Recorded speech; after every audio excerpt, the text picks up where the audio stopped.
cintaning ingsun jagat wasisaning Ubathara. Kakang Patih Udawa. Ayo ndadekake kaget sira Kakang Patih Udawa ingsun wiji mangarsana ana ing ngarsaning ingsun. Kakang Patih Udawa. Diwaji semban kula. Wanter sabda pangandika Paduka Gusti kula ingkang sinuhing Ndarawati miji dhateng wiswanipun ing abdi kepatihan. Wonten ing Jawi saged kewatos ing manah pindharan salomba pinanjering alun-alun katemping samirana kumiterat saruk maras. Nanging sareng wonten ngarsa Paduka tebih saking raos kemarasan. Ing abdi kepatihan cumadung dawuh sinuwun semban kula. Kakang Patih Udawa iya. Kadiparan anggonira ingsun percaya minangka dadi badal wakil ingsun maranata tata rakiting negara ing Ndarawati Kakang Patih Udawa. Menawi Paduka menjipak tata rakiting praja sinuwun sedaya mboten badhe nguji wani para kawula sami sayek seka kabdi akare luhuring nusa bangsa tuwi negari Ndarawati. Medhaipun para abdi prajurit mboten kendhat anggenipun sami gegeladen olah kridaning aprang sawanci-wanci praja Paduka. Katemping marang muka mboten badhe anggepok unca Paduka Gusti kula ingkang sinuwun abdi kepatihan remuk kasawurna putung sumangga kabandhemna. Jimat semban kula diwaji ing Ndarawati. Ana liwat pakaryan ingkang utama tindakna selawase lan prayogakna nggonira ngadhep ngarsaning ingsun. Lho iki sampun boten kirang prayogi wiswanipun ingkang abdi pun Patih Udawa. Prayogakna nggonira ngadhep Kakang Patih Udawa. Kawula nuwun kasinggihan sabda pangandika Paduka Gusti kula ingkang sinuwun. Kadangipun Kakang Dimas Haryo Setyaki prayogakna nggonira ngadhep ana ngarsanipun Kakang Yayi Garba Ruci. Sampun boten kirang prayogi biswanipun ingkang rayipun Setyaki. Koko Prabu namung dalan sak sampunipun kepareng kula aturaken sembah sumangga ping pangabektinipun ingkang rayi kunjuk ngersa Paduka Kanjeng Koko Prabu. Iya Dimas ingsun nampa angkarya bombong tias ingsun ora liwat pangestuning ingsun tampanana Yai Setyaki. Kula mendika jimat paribih dayanana ing kasantosan. Apa dene atmajaning ingsun kulup samba prayogakna nggira ngadhep ngarsaning pun Rama. Kawula nuning nggih Kanjeng Rama Prabu. Sampun boten kirang sekeca anggen kula ngabiyantara Paduka Kanjeng Rama Prabu namung dalan sak samunipun. Kepareng kula ngaturaken sembah sumangga ping pangabektinipun ingkang putra pun Samba kunjuk ngarsa Paduka Kanjeng Rama Prabu. Iya nggih. Samba ingsun tampa karya bombong tiasing pun Rama ora liwat pangestuning pun Rama tampanana. Kula pun dinggo jimat paribih dayanana ing kasantosan Rama. Anak anongan indita bocah mursid isa mikul dur mendem jero karo wong tuwa aja mung kandhek ana ing pangucap. Nanging kababaro dadi pakarti kulup setijo atmajaning sun traju tresna padha rareja sak praptanira nggir setijo Bama Narakasura nunamit pasang kalimantabi tinebine ila duni dumawing tawang tuwak Rama Prabu menawi Paduka dangu dhateng piswanipun ingkang putra pun setijo suwan kula tansah pinayunganing kawidadan niring sambikala Durga mendhak kala sirna mboten manggih alangan setunggal menapa Rama Prabu kepareng kula ngaturaken sembah sumangga ping pangabdihipun ingkang putra pun setijo kunjuk ngarsa Paduka Kanjeng Rama Prabu. Iya nggih ingsun nampa akarya bombong tias ingsun ora liwat pangestuning ingsun tampanana. Kula pun dinggo jimat paribih dayanana ing kasantosan. Nuwun sewu Kakang Mas kepareng kula ngaturaken sembah pangabekti kula kunjuk ingkang rayi pun Samba. Kadangipun Kakang Dimas Sambaya siadi ngaturke bekti kelawan pun Kakang wis ndak tampa ora liwat pangestunipun Kakang tampanana. Kula pun dinggo jimat paribih dayanana ing kasantosan. Nggih. Katuran karaharjan rawuhipun Anggir Setijo Bama Narakasura wonten negari Ndarawati nggih.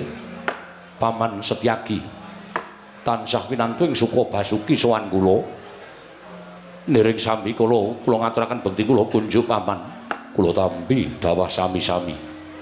Dipun sekecaken anggenipun lenggah nggih. Nggih sampun boten kirang prayogi Paman Garba Ruci. Katuran karaharjan rawuhipun nggih. Ingkang ing Widara Kandhang Siwa Patih Udawa. tansah pinangkan kawidadan sawanipun ingkang putra bekti kula kunjuk wa inggih kula tampi dawa sami-sami dipun sekecaken anggenipun lenggah nggih nggih Suwapati Udawa sampun boten kirang prayogi sawanipun ingkang putra pun setija kula atmajaning sun setija gawe kaget penggaling pun Rama bayana parigawe apa dene sira sowan mongko tanpa tinimbalan sowan ngabyantraning pun Rama ing Dwarawati upama ta ana atur ing bakal siraturake marang pun Rama mara gage matura kula ana parigawe apa nggih Narakasura sewu-sewu kalapatanipun ingkang putra Tadah Wadana Rama dene sowan kula boten cecala ingkang saderengipun kersanipun paduka Kanjeng Rama mila saderengipun ingkang putra pun setija munjuk atur wonten suka lilaning penggalih paduka Kanjeng Rama kepareng nglubirna sih samudra pangasami dhateng ingkang putra pun Narakasura kaya isih gedhe palimarmaning sun tumrap sira kula setija bama Narakasura ingkang luwih gati marata gage matura yen ta ana pancen wujuding pamutah saka anak lanang ana tetembungan anak polah baba kudu kepradah apa to kang dadi panyuwunira kulup Atmajaku Traju Tresna upama wong atuwamu Ndwarawati bisa ngleksanani mesti wae ora bakal suwala penggaling pun Rama ing Dwaraka matur sembah sewu tanpa pepindhan ingkang sepisan kepareng kula munjuk atur ngersa paduka Kanjeng Rama angka kalih estunipun sowan kula menika badhe nyuntak dhateng gegembolaning raos kula sakatahing raos ingkang sampun ora sekon menika wau badhe kula aturaken dhateng jengandika Kanjeng Rama namung sampun ngantos dina dungkap anggen paduka badhe nampi aturipun ingkang putra pun setija Bama Narakasura menawi wonten suka lilaning penggalih paduka Kanjeng Rama klilan ana ingkang putra Radi Mingset anggen kula munjuk atur ngersa paduka Kanjeng Rama ingsun lilan inggih Narakasura patanipun ingkang putra Tadah Wadana nadyan estunipun kula menika ajrih kaliyan wisesaning Nalindra ing Dwarawati inggih menika tiyang sepuh kula piyambak nanging menawi kula ampet wonten saklebeting dodo dangu sang-saning dagu badhe ambaledak tartemtu namung badhe damel cintrakanipun ingkang putra piyambak setija kula wonten paring kadhawuh semune rada wigati ngono bakal munjuk atur marata gage pun Rama nedya midhangetake Rama nyuwun pangapunten sewu-sewu kalepatan nyuwun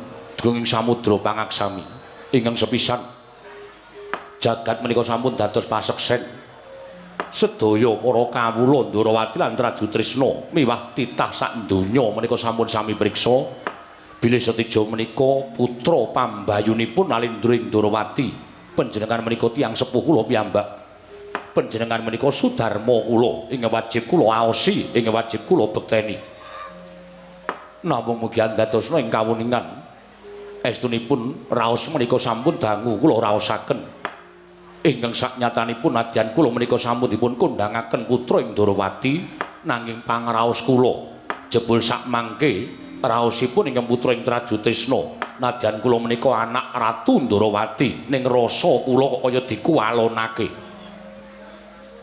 raos kula menika kados dipun kiwakaken dening Kanjeng Rama menapa to sababipun kula matur ing kados mekaten Rama mboten maiben bilih kula menika dados Nalindra peparing paduka negari Traju Tresna menika awit peparing paduka Kanjeng Rama nanging menapa inggih anak menika namung cekap dipun cekapi babagan derajat pangkat tuwin kadonyan saking pangraos kula mboten ingkang nami putra menika kedah nampi sih katresnanipun tiyang sepuh mongko nyatanipun sareng kula dados Nalindra wonten ing Traju Tresna kula menika ngraosaken bilih tebih raos tresnanipun Kanjeng Rama dhateng putra pun setija menapa kula aturaken menika mawi dasar kasunyatan ingkang sakula unjukaken rasa paduka Kanjeng Rama dasarmu apa kula sira matur kaya mengkono nggih dasar kula Kanjeng Rama menika menawi metang babagan kewajiban lan kulawarga nyuwun pangapunten estunipun kekalih menika kedah sak traju sak tundha sak bilik-bilik tegesipun kedah adil samukawisipun kewajiban ugi kedah dipun lampahi nanging kulawarga ugi kedah dipun gatosaken menika ingkang nami adil nanging tumrap kula menapa ingkang tindaken Kanjeng Rama menika nyata boten adil. Liripun kula matur kados mekaten, kula warga dipun kiwakaken nanging kewajiban panjenengan tengenaken. Menapa to sababipun kula matur kados mekaten, Kanjeng Rama menika menawi kaliyan pepundhen kula para Pandhawa, paman-paman kula para Pandhawa, mandhapipun kaliyan lancur-lancur Pandhawa menika tresnanipun ngungkuli dhateng kula warga piyambak. Menapa kula aturaken menika nyata. Sampun marambah makaping-kaping kula menika nggayuh kanugrahan. Kula menika nggayuh wahyu. Rama pirsa piyambak bilih ingkang putra ing Traju Trisna ingkang anggadhang tumruning kanugrahan. Nanging sepisan kemawon Kanjeng Rama menika dereng nate hambebantu dhateng ingkang putra ingkang dipun tengenaken namung para Pandhawa. Langkung-langkung inggih menika kadang kula ing pringgondanipun Gatotkaca. Menapa Kanjeng Rama tasih kemutan duk nalika kula rebat wahyu prawiraning rat cetha bilih menika ingkang gayuh Nalindra kalih, Nalindra Pringgondani lan Nalindra Traju Trisna. Lan sedaya sampun kuninga bilih Ratu Traju Trisna menika putra panjenengan piyambak. Namung emanipun Kanjeng Rama mboten belani dhateng kula. Nanging dipun belani pun Gatotkaca. Nuwun sewu. Mboten nama kula menika badhe ngobak-obak dhateng katentreman negaring Ndrawati tuwin penggalih paduka mboten. Namung menapa kula aturaken menika saknyata mawi dasar-dasar kasunyatan lan mugi dadosa penggalihipun paduka Kanjeng Rama. Menika sampun marambah makaping-kaping langkung-langkung nalika Kanjeng Rama mutusi perkawis Bumi Tunggarana. Sinten ingkang nandhang kewirangan?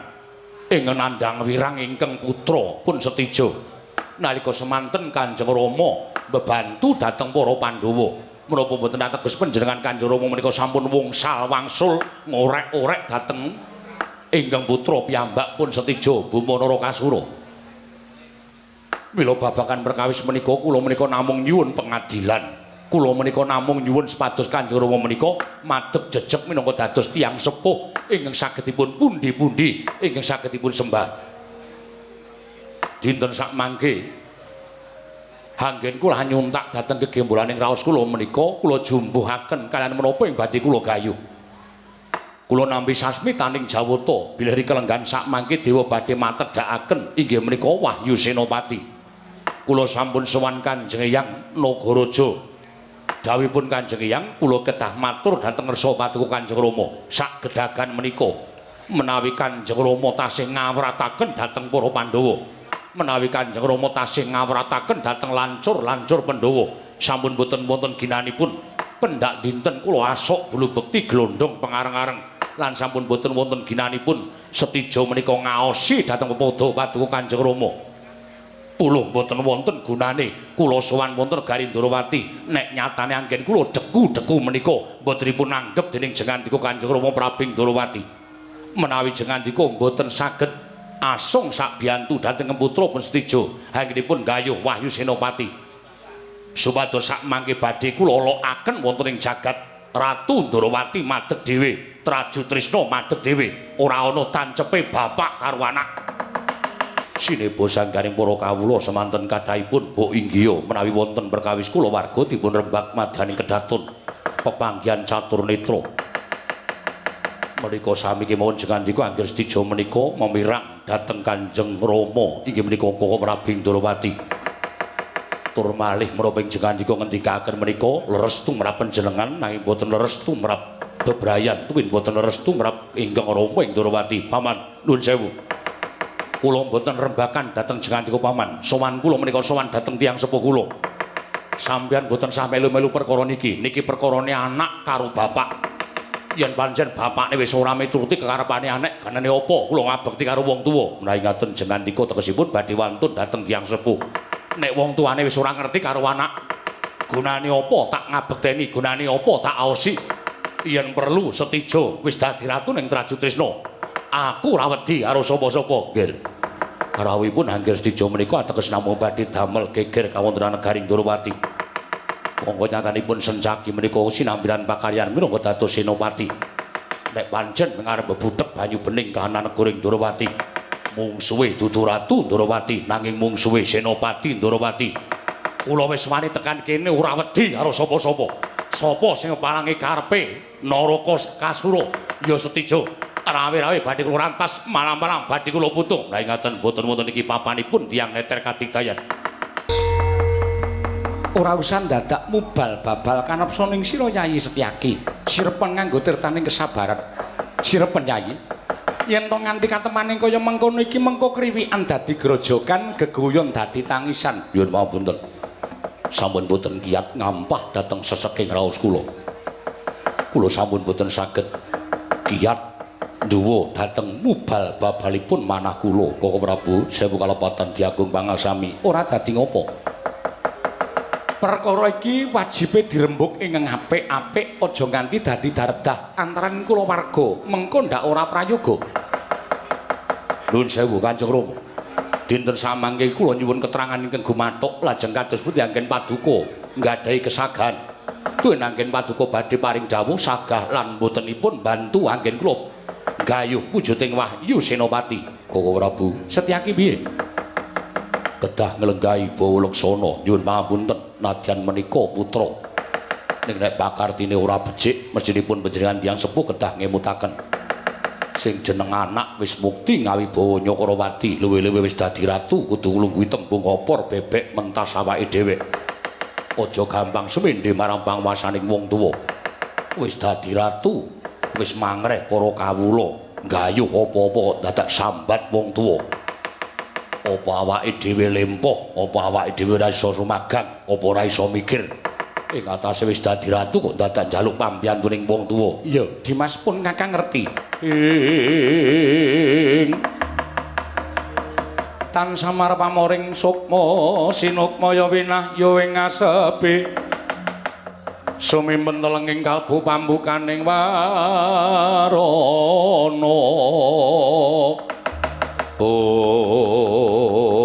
Dedreg madyaning pasiwakan negari Ndrawati.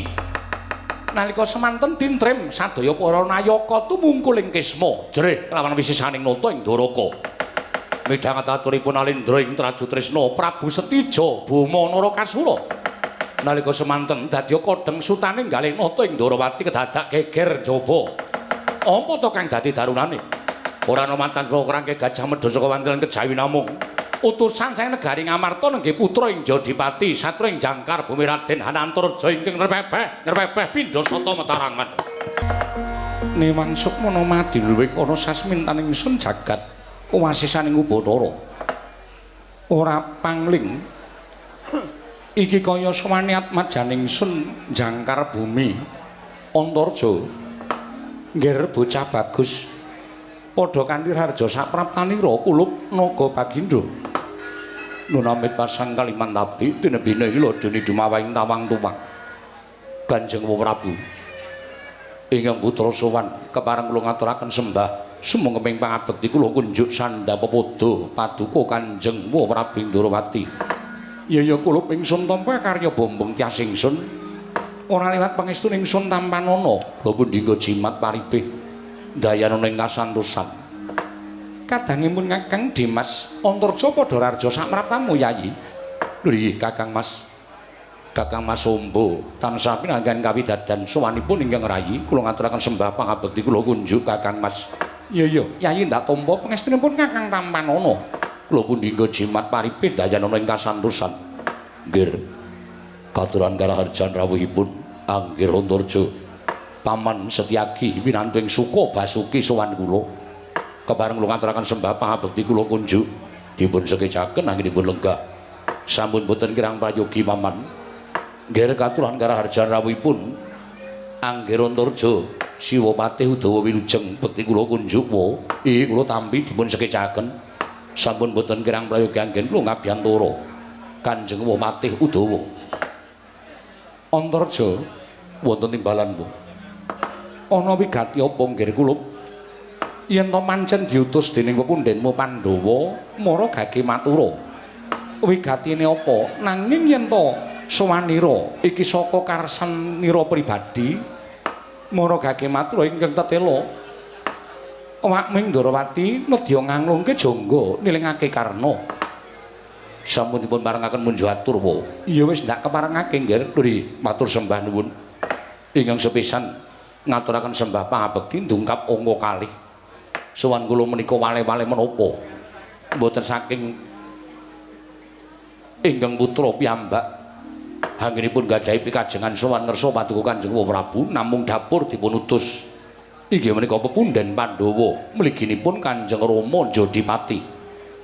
Mugi andadosna ing kawuningan nalika semanten panggihan ageng madyaning Datulaya negari Ngamarta sami ngrembag anggenipun para Pandhawa badhe napakaken inggih menika kanugraha lajeng sababipun menapa dene paduka Kanjeng Prabu mboten kepareng rawuh wonten negari Ngamarta wa Prabu Ndarawati jagat wasisaning Ubatara Wayaptara jagat Antarja wonten timbalan ya ingsun ora bakal selak marang kewajiban jernyatane nata Ndarawati kuwi minangka dadi suwing para kadang Pandhawa lan pengayomaning para kadang Pandhawa kasinggihan mekaten mula apa kang dadi dawuh parentahing Kyai Prabu Darmakusuma nata Ndarawati mung ngestokake dawuh menawi ngaten jumeplung raos sing manah kula dene mekaten ya sing pangandika paduka Kanjeng Prabu nanging kusikik ya nggih ngerti ya lamun sejatine negara Ndarawati nedheng nandhang reribet ribeting para kawula mongko sira wis ngerti lamun nata Ndarawati iki minangka dadi nalindra ing Dwaraka mula abang biruning kahanan Praja Ndarawati amis baji ning negara ing Dwaraka kuwi dadi tanggung jawabe nata ing Ndarawati mula kang sangka kuwi budaling awakmu ing Ndarawati ora bisa bareng sak lakumu mengko sawise aku bisa maranata tentrem negara ing Ndarawati aku bakal sumusul prapta ning Praja Ngamarta waduh lajeng pinten dinten pinten candra laminipun anggen kula ngarantu dhateng rawuh jengandika Kanjeng Prabu kaselak kula nampi dukanipun Kanjeng Rama Jodipati miwah Kanjeng Prabu Ngamarta seti Antarja wonten timbalan dina samengko ora nganti sak candra ya mung ana hitungane nggone ingsun bakal ngrampunge pakaryan Ndarawati monggo yen wis rampung pakaryan Praja Ndarawati ora genti tapak daya-daya awakmu ing Ndarawati bakal sumusul ning Praja Ngamarta gendhong menika menawi tasih alit nek wis gedhe dituturi barang sing apik dituturi iki sing elek kuwi sing apik sing elek aja dilakoni sing apik kudu dilakoni niku wajibe wong tuwa nek wong tuwa tansah gunggung karo anak apa-apa dituruti apa-apa disembadani anak ora bakal tumangkar pikirane ora bakal kumrembyah tangane ora bakal iso jangkahake suku tan wurunga namung semene dateng pangwasaning wong tuwa ora kowe kok muni-muni iki ngapa ta Lah kowe kuwi senopati, aku ki Nalendra, aku ki ratu ning negara Ndarawati. Lah kok dadi ratu kok dunek-unekke senopati? Kanjengipun. Gunane apa? Lon suwita karo ratu sing pambegane elek. Kok sik to? Sing pambegane elek sapa? Kowe. Lho sampean. Aku mung nuruti karepe anak. Sameneika ngoten kemawon. Dirembuk sedina wuput ora bakal ono rampunge. Karepmu yen sampeyan isih nyembadani karepe Setija wiwit dinten niki kula seleh litati senopati tegese kula wis dudu senopati Ndarawati dudu nayaka Ndarawati lho kowe ora dadi nayaka Ndarawati tegese ora suwita kalawan aku mboten ora dadi senopati tegese kowe nyelehake pangkat senopati mboten wis ikhlas gunane apa melu ratu watake elek upama dosa ora mangkan nangkane gabul pulute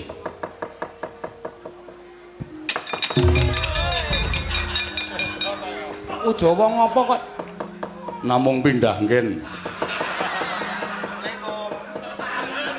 namung pindah nggen kok nyampari gelas lho iki kajengipun nyatanipun kula kepengin pindah nggen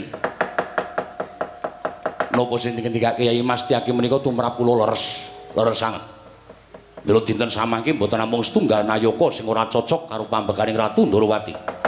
Nadane ingkang abdi pun Udawa nek pancen sampeyan sinuwun ngrincang ingkang putra Raden Setija. Kula nggih mboten ajeng dados patih Ndarawati. Lha dalah iki kok malah do metu iki piye ta iki? Setyaki moh dadi senopati, Udawa moh dadi patih. Ya wis apa mbok kira Ratu Ndarawati ming gumantung karo kowe ngono apa piye Ratu Ndorowati iso madeg jejeg tanpa Setyaki tanpa Patih Udawa. Nek pancen kowe do ora gelem dadi senopati, ora gelem dadi patih, ora apa-apa. Ayo kene. Pangkat senopati tak suwun, pangkat patih tak suwun. Monggo kula aturaken tangan kula kalih. Monggo kula aturaken tangan kula kalih. Semangkean. Padake dumeh aku njuntra dadi patih, ora iso mangan. Udawa wong gaweanmu ki ming patih kok patih tok wenehke aku ki kowe arep nyambut gawe apa? Ha sakarepku. Sampeyan kok ngurusi kula. Kula tesih duwe kibot siji. Arti nggo pepete ngedeke. Pos rondo. Kok ngedeke pos rondo anu ngono jenenge kuwi. Niku lho sing orjen tunggal. Ndadak golek penyanyi bojo kula. Bojo kula isanipun namung cecak rawa. Cecak rawa anggere ping 4 ra wis nganti teleke akeh ra jam-jam. Ya wis ora apa-apa. Wis nek ngono tetep Nata Ndorowati ora duwe Setyaki, ora duwe Udawa. Dipun sekseni jagat sayenipun. Kula mboten ajeng dados Nayaka Ndorowati. Pun ngaten mawon. Dipun sekseni jagat sayenipun kula mboten dados Patih Ndorowati. Ya, tak tampa ora dadi ngopo. Ning aku njaluk dina iki aku bakal kondur ngedaton. Budalna kang padha seba, kajenge budal piyambak-piyambak. Lho kok kajenge budal piyambak-piyambak? Kula niki wis dudu patih. Sampeyan wis ora duwe wenang mangreh kula dawuh kalian kula. Wong wis dudu apa-apa kok dawuh, bener. Kudu apa-apane kok kon dawuhi. Samba, kula wonten maring dawuh. Budalna kang padha seba, nuwun inggih ngestaken dawuh. Pengen dijotosi ya budalna. Pengen tutuki ya budalna. Nuwun pangapunten Rama, mboten sagah. Lah piye kok ora sago? Menika Maman Setyaki mandeng kula terus Rama. Wong bocah ora ngerti apa-apa kok ya diancam. Kajenge. Sapa sing kewangi Nata Ndorowati tetep tak ancam. Oh lah kok wis kaya ngono ya wis sakarepmu. Sakarepmu. Sakarepmu Setyaki. Ning apa ya tumon ing ngatasé kowe iki ora dadi Nayaka Ndorowati kok isih mbegogok ning ngene iki. Kowe ngenteni apa? Ora ngenteni apa-apa, nyuwun pamit. Pamanmu wis ora ana, wakmu Widara Kandhang. Wakmu Patih ya wis ora ana, budalna kang padha seba. Kula nuwun ngestaken dawuh. Nyuwun pamit madal pasilan sing ati-ati aja kaya bocah cilik.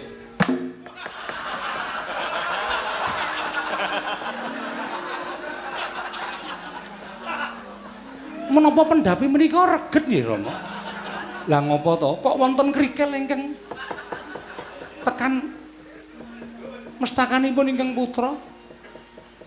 Mbok menawa kuwi mung saka gemaling pendhapa iki ingkang wis rada tuwa. Oh ngaten. Iya. Budalna kang padha seba. Ingsun kundur ngedaton. Kula nuwun ngestaken dawuh nyuwun pamit madal pasiran sing ati-ati aja kaya bocah cilik.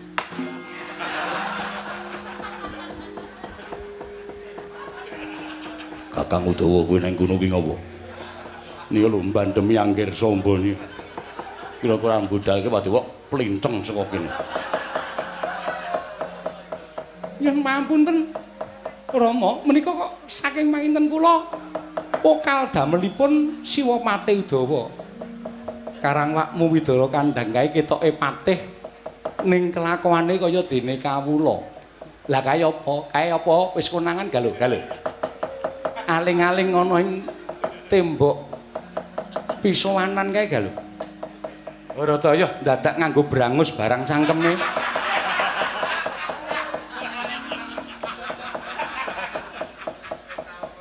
Ya wis, aja kuwi. Inggih, kula ajri Rama. Ya wis, Mban. Lho wonten dawuh. Maju kene. Lho niki ngestakaken dawuh.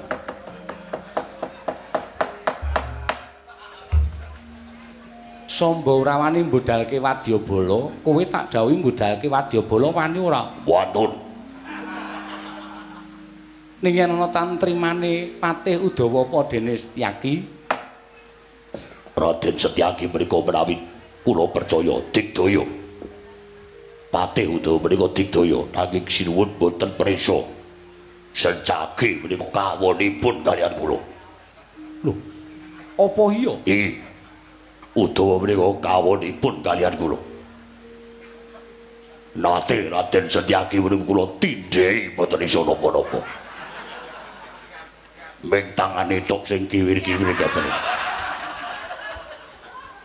Ya wis, nek ngono budhana kang padha sembeng sun kundur ngedaton. Nyuwun pamit padal pasilan. Sing ati-ati aja kaya bocah cilik. Kakang Udawa kok mlayu. Diem. Sing budalke kula mboten wani, kula tau ditendang abuh gares kula. Wis ayo semingkir wae ngestakaken dawuh. Purna gati ning panangkilan salah-satu kundur ngedaton jeluk saking dampar kencana katingal gegebiaran lampahing Sri Narayana wau. Mandeg dhisik. Aja nganti kesusu lan aja kaget pun Kakang mrepegi kelawan Yayi Antarja. Kakang Mas mboten pangling menika pepunden kula ing Traju Tresna, Kakang Mas Tijo Bama Narakasura. Ya, Yayi aku mrepegi malan Siadi. Wigatosipun menapa dene jengandika Kakang Mas mrepegi dhateng jasad kula. Dene lan sak sampunipun kepareng kula ngaturaken sembah pangabekti kula kunjuk Kakang Mas. Ya, tak tampa pangestuning wong tuwa tampan ana kula pun dinggo jimat. Yayi, iki mau saya tinggon kunungga kelawan lakuning Siadi nampa dawuh timbalaning Kanjeng Rama Prabu Indrawati.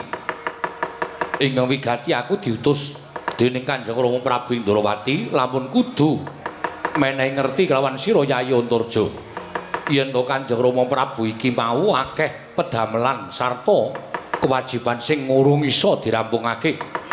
Mula wektu dina iki wanter timbalaning Kanjeng Rama Prabu Indrawati Siadi kadangipun Kakang ing jangkar bumi supaya bali dhisik marang Praja Ngamarta. Matur marang para Pandhawa yen to Kanjeng Rama Prabu ora bisa sowan ning Praja Ngamarta. Awit akeh ing kewajiban iki kudu dirampungake ning Praja Indrawati Dimas. Nuwun sewu. Kakang Mas Mboten tateges kula badhe wangkal dhateng jengandika Kakang Mas Tijo.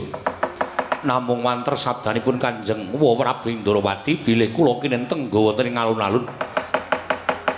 Nadyan taunana windanana kula mboten badhe wangsul wonten negari Ngamarta menawi dereng pikantuk keterangan ing kegumathuk tuwin Kanjeng Prabu Indrawati dereng kepareng tedhak wonten negari Ngamarta. Duh nyana cerak nyana kula winastan satunggiling putra ingkang mboten saged ngrampungi pakaryan. Langkung-langkung kula tentu ajrih kaliyan dukanipun Kanjeng Rama ing Jodipati tuwin Kanjeng Prabu Ngamarta. Yayi, pun Kakang Kandha kaya mengkene iki sayekti minangka badal wakiling Ratu Ndrawati. Pun Kakang Kandha kelawan Siadi kaya mengkene iki sayekti minangka dadi badal wakiling Ratu Ndrawati. Mula yen to Siadi wangkot, Siadi wangkal ora gelem bali marang Praja Ngamarta. Pun Kakang kaparingan Purbawasesa mingkari dalan loro, Siadi gelem bali apa ora? Nuwun sewu, menawi kula purun wangsul ateges Siadi njunjung derajate kadang tuwa lan bangun miturut marang apa perintahing kadang tuwa. Nanging menawi kula mboten purun wangsul wonten negari Ngamarta, kados pundi Kakang Mas Yayi? Pun Kakang kaparingan Purbawasesa kudu mbalekake Antarja kanthi cara apa wae. Jaja muntab Kakang Stijo. Aku wis bisa ngraita apa ingkang ana legetaning penggaling Kakang Narakasura. Sayekti aku wis bisa ngreba lamun Kanjeng Prabu Ndrawati nggone ora kersa rawuh ana negara Ngamarta. Mesti merga digondheli dening Nalendra ing Traju Tresna Kakang Stijo Bama Narakasura. Mula wektu dina iki tinimbang Antarja bali mung bakal nampa dukaning Kanjeng Rama Prabu apa dene nampa dukaning Kanjeng Prabu Ngamarta. Nadyan tekan deking pengamun-amun dadi blendut sip legedhoba ana ing negara Ndrawati bakal tak wujudi. Lho, yen ngono Siadi wani karo pun Kakang. Ora jeneng aku wani, nanging Kakang Setija ingkang meksa perkara iki. Weh lah dalah. Ora gelem bali marang Praja Ngamarta aja takon dosa. Aku ingkang bakal balekake Siadi Antarja. Maraca bareng Kakang Narakasura. Kowe apa aku sing kudu bali marang Traju Tresna apa bali negara Ngamarta, Kakang Setija?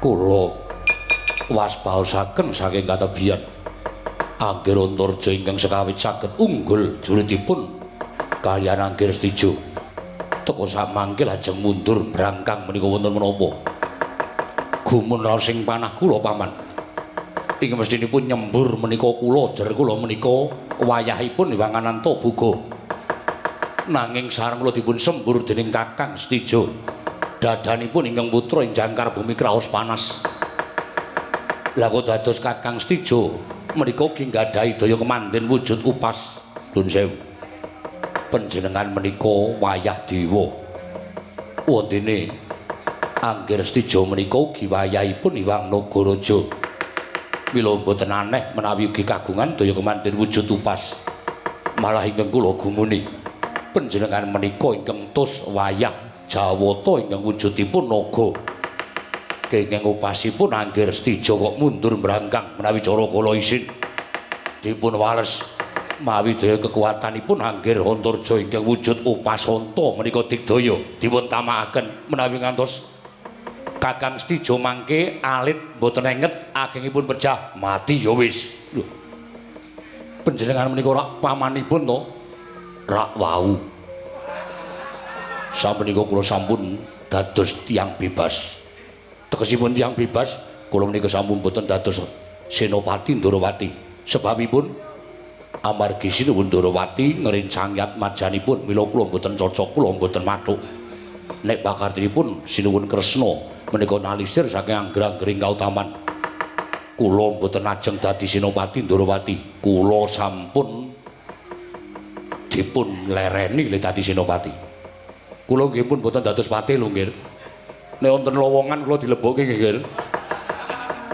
Oh ngaten paman. Nggih. Mila sampun ngantos tida-tida mati ya ora apa-apa, tibane Upasangga mati dening aku Kakang Stijo.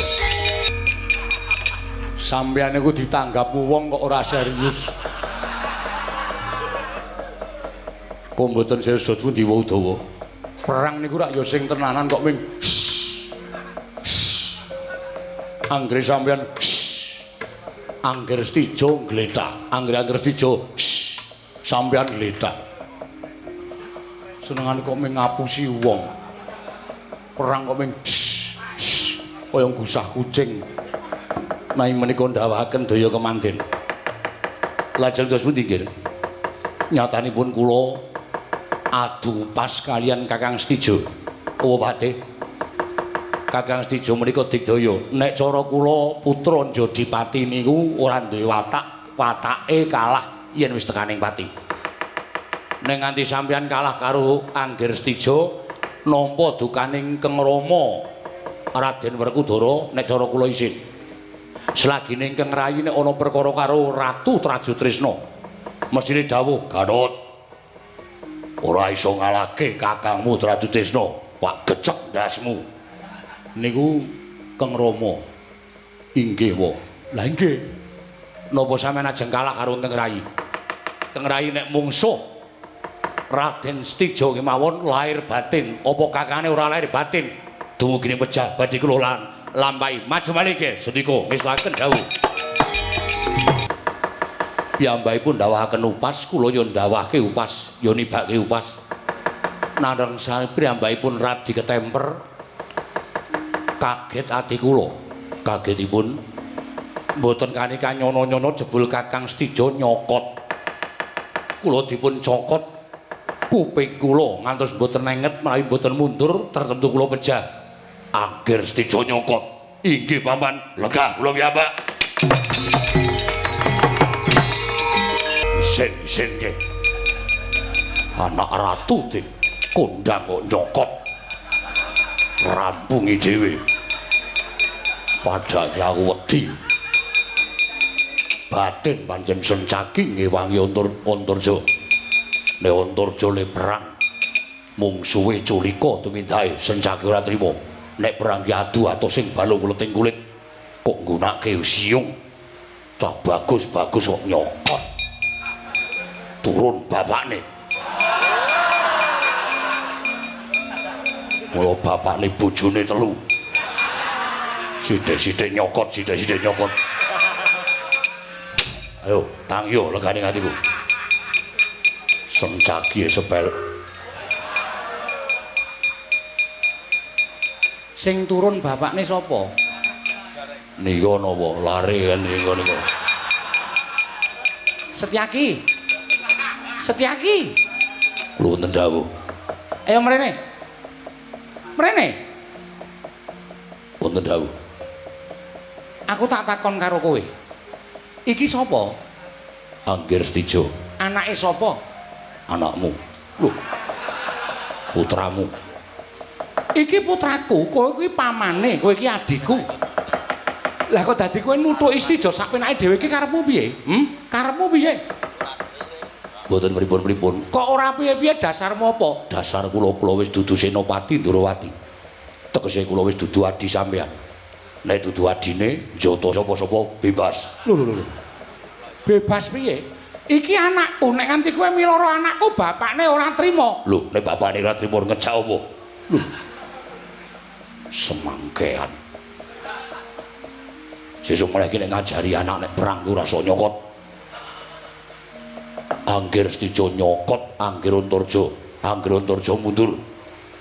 Kula nek ana wong sing tumindak elek perang kok licik ora seneng. Ngerti ora? Ketap-ketip. Sebelekke. Anggir isih nyokot diterono. Graji siunge. Mboten perkara pripun-pripun, ning sakniki Sencaki wis wong bebas. Wis dudu Senopati Ndorowati. Mula sapa sing ora mathuk, sapa sing ora cocok karo penemune Sencaki. Sampeyan ngerti watake Sencaki. Jatosi.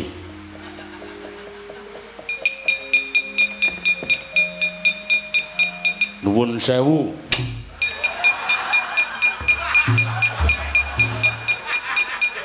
Kosek. Udawa Wonten dawuh. mrene. Wonten menapa?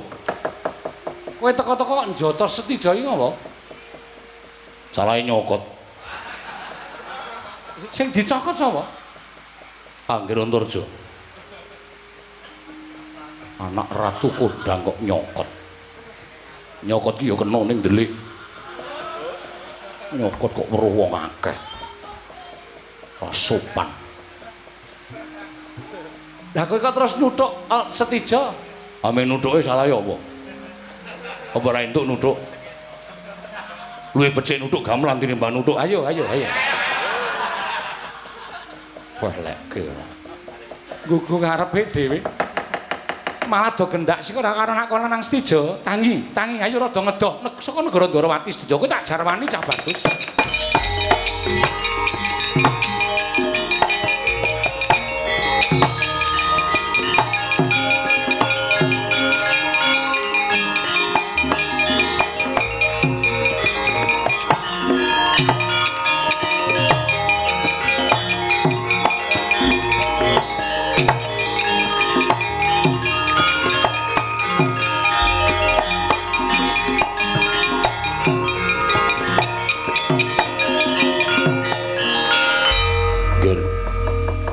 Menika boten perkawis ingkang entreng nanging tumrap kula menawi jengandika Anggir Antarja menika badhe ngentosi Sinuhun Prabu Ndorowati Taunana Windanana boten badhe kelampah. Nggih, Paman. Kula ngertos bilih Kanjeng Prabu anggenipun paring dawuh kaliyan ingkang putra ing jangkar bumi sayekti namung kinarya pawadan. Anggenipun caket kaliyan ingkang putra inggih menika Kakang Setija Bama Narakasura. Saenipun Anggir Antarja kundur dhateng negari Kamarta. Lelampahan ingkang dumados wonten negari Ndorowati menika klatri ngunjukaken dhateng para punden Pandhawa. Kula ngertos Kanjeng Prabu Darmakusuma tartemtu sampun tanggap kalian perkawis menika. Oh nggih, ngestaken dawuh. Nyuwun pangapunten Paman menawi ingkang putra damel geger kawontenan negari Ndorowati mboten dados menapa. Kawula ngamarta kula nggih badhe mranata ngatos-atos sangenipun kundur nggih. Ngestaken dawuh nyuwun pamit Paman. Akarya bombong tias ulana lan pangestu lun tampanana. Kresna, kula pun dinggo jimat paribeh ndayanana ing kasantosan. Kula sampun mangertos miturut aturipun anak kula Setija Bama Narakasura. Bilih anggenipun sowan wonten Ndwarawati sampun dipun dombani dening Kanjeng Rama Pukulun. Kresna, kula wonten maring adhawuh. Aku mung mesakake karo anakmu lanang Setija. Pendak-pendak gayuh kanugrahan mesti ora kelakon, pendak-pendak gayuh kanugrahan mesti ora kelakon. Mula banjur dheweke nangis ning kangkone wong atuamu aku ingkang wigati supaya aku andumbani sowaning Stija marang wong atuane ingkang wigati mung kepengin mutah kelawan sira kulup anak Prabu Ndarawati. Inggih kula sampun mangertos. Kresna ngenggonana tembung anak polah bapa keparadah. Mesake anak Mustija ora ketang sepisan bantunen budidaya piye carane supaya iso kedunungan wujuding wahyu. Mongko wektu dina iki dewa bakal matedhake kanugrahan kang aran Wahyu Senopati. Sapa ta wong kang ora bombong lamun putramu bisa kedunungan Wahyu Senopati. Kang mangkono bisa njunjung marang derajating wong tuwa, ateges netepi tembung mikul dhuwur mendem jero karo wong tuwa. Mboten langkung ngestaken dawuh Kresna, kula wonten maring adawuh. Nggonmu ngaturake mboten langkung ngestaken dawuh mawon aja mung kandhek ning pangucap nanging kababaro dadi pakarti. Namung ewuh kaya raos sing manah kula pukulun. Lho, ewuh kaya piye? Lajeng kados pundi jernyatanipun dawuhing Jawata sampun tinemtokaken wonten titah kalih ingkang kedugi gayuh wahyu. Setunggal anak kula Stija angka kalih inggih menika pun Gatotkaca. Mangka wong samangsa Stija tartemtu kawon kalian ketrimanipun Gatotkaca. Lajeng kula kedah kados pundi? Kresna. Stija kuwi wayah ulun. Kita kuwi yen to disawang tata lair pancen wujuding Ratu Ndarawati, nanging jatine kita kuwi Sang Hyang Bathara Wisnu. Mangka Wisnu kuwi atmajaning Sang Hyang Manikmaya. Munggah menyang kayangan nyuwun pambiyantuning Sang Hyang Jatimurti ya Sang Hyang Bathara Guru. Matura yen to putune lanang Setija Bama Narakasura kepengin kedunungan wahyu. Sapa ingkang bisa nguli marang panguwasaning Hyang Pikulun Manikmaya? Yen Hyang Pikulun Manikmaya kersa mbantu lawan anak Mustija tan wurunga Wahyu Senopati bakal manjing angganing anakmu Bama Narakasura Kresna. Kepiye munggo Pikulun Bathara Guru nggone sak biyantu kelawan Setija nayogyani apa ora? Matur marang panjenengan ulun, non ngestaken dawuh kula nyuwun pamit Rama Pukulun sing ati-ati aja kaya bocah cilik. Setija gedhekno atimu. Pun Rama mbudidaya ya nggir anakku bocah bagus Setija Bama Narakasura. Lho niki Kanjeng Rama. Pak Pong Mbok Boleng kali cedhe sapa sing gawe punapi di? Mila mboten aneh menawi kayiwangan ketaman goro-goro. Panas sunduling ngawiyat. Mboten pangling menika sawanipun titah pujangkara pun Kresna ingkang abyantaning ngarsa ulun Kakang. Dalah.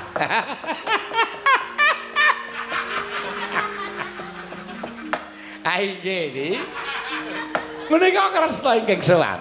Inggih kasinggihan mekaten. Mbok menawi wonten wigatos. Menapa ta sababipun dene Kresna sowan wonten tanpa tinimbalan? Awon sae lepat restu menika timbalana. Wigatosipun sukma wicara ngabyanten rasa paduka Adi Pramesti Bathara Guru.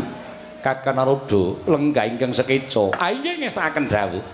Kresna padha kanthi harja sak prapta kita. Tansah pinanganing kawidadan niring Sambikala Pukulun. Kepareng ngaturaken sembah sumenging pangabekti kula kunjuk. Iya Kresna ulun nampa. Agarya bombong tias ulun ora liwat pangestu ulun tampanana. Kula pun dinggo jimat paripe ndayanana ing kasantosan. Apa ta wigatine dening jeneng kita ngabyantaning karsa ulun Narayana. Nyuwun pangapunten kekilapan menapa paduka menika ngertos dhateng ngubah musi ing jagat. Ewa semanten paduka tambuh perkawis manahipun ingkang putra ing Dwarawati. Kresna kula wonten paring adawuh. Nadyan ulun ing priksa nanging sayekti luwih becik lamun ulun nyuwun priksa kelawan jeneng kita. Haywa nganti lamun luputing pandhakwa ulun mboya mbebangeri kelawan asmaning dewa. Iya Pukulun. Menawi paduka ndangu dhateng menapa wigatosipun sowan kula menika mboten salah sampun namung nglarapaken dhateng pejagesang kula Pukulun. Lho. Apa ingin dadi kewajiban kita ning jagat kuwi durung paripurna. Teka kita nglarapake kelawan pati urip kita ana ing ngarsa ulun. Inggih. Amargi kodheng raos sing manahipun ingkang putra inggih ingkang wayah ing Ndarawati. Menawi sibut kula menika wayah jer kula menika titah semantah. Nanging menawi kula menika nyebut kula menika putra paduka jer lenggah. wonten ing singasana Sang Hyang Bathara Wisnu menika putra Paduka Pukulun. Iya, ora dadi ngapa Kresna. Inggih. Mboten sanes kejawi namung pamothaipun wayah Paduka pun Setija Bama Narakasura ingkang kacariyos Jawata badhe matedhaken inggih menika ingkang winasten Wahyu Senopati. Monggo adreng anak kula Setija ngripun kepengin gayuh wujuding Wahyu Senopati Pukulun. Marambah makaping-kaping Setija tansah gagar wigar. Anggenipun gayuh Wahyu tartemtu kawon kaliyan Gatotkaca.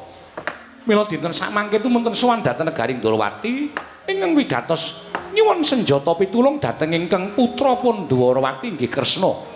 Supados kula puruna sakbiyantu dhateng bot repotipun anak kula pun Setija Pukulun. Ngemuti bilih Setija menika yoga kula piyambak. Menawi wonten menapa-menapa ingkang manduk dhateng anak kula tartemtu kula badhe ngraosaken. Mila dinten sakmangke mboten ketang geseh tuwin radi mengeng dhateng adeg-adeking Nata Ndrawati. Paripaksa kula kedah nuruti dhateng pamothaipun anak kula pun Setija. Sabab apa kita dadak sowan marang Kayuwangan? Inggih, krana Setija menika wonten sambung rapetipun kan Paduka Hyang Adi Pukulun. Sambung rapeting Setija lawan panjenengan ulun. Setija menika majipun Nata Ndrawati. Mongko menika putranipun Dewi Pertiwi. Dewi Pertiwi dhaup kalian Sang Hyang Bathara Wisnu wekasan peputra Setija. Wisnu mapanangganipun ingkang putra Indrawati. Mila mboten namung aneh menawi Setija menika kalebet wayah Paduka piyambak. Menapa mboten badhe banger bacin asmanipun Sang Hyang Jagat Giri Pratingkah menawi nampil raosanipun para titah ingkang sampun mangertos bilih Setija menika wayah panjenengan namung badhe gayuh wujuding wahyu kemawon teka mboten kasembadan. Menapa mboten ateges Setija mangke damel kucem asmaning kadewatan Paduka Hyang Adi Pukulun Manikmaya Pukulun.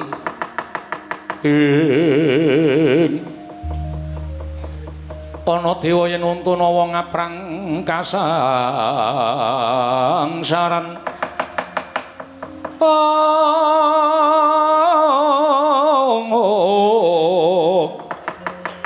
Yen untuna wong ngaprang kasangsaran. Oh, Kakang Narada, punapi? Menapa ing sampun dados saturipun Kresna menika apan kepara nyata lan saestu. Inggih, menika leres. Namung samukasing badhe Paduka tindakan menika dadipun petang, sampun ngantos keseluruh margi ingkang klintu. Nuwun sewu lho, Dik. Menika perkawisipun titah. Wondene dewa menika ingkang kewajiban matedhakaken kanugrahan, sampun ngantos jengandika tumut-tumut perkawisipun Setija. Menika mangke badhe ngembet dating daging waras sing mboten kanten-kantenan kawontenanipun. Kakang Narada mekaten. Inggih. Nanging Setija menika wayah kula. Kersanipun kula badhe ambebantu dhateng Setija. Menapa Paduka mboten natahaken dhateng kadewatan Paduka?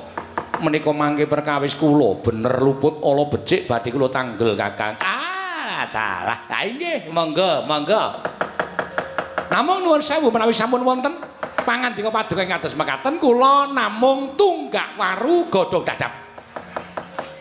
Tegesipun menapa Kakang?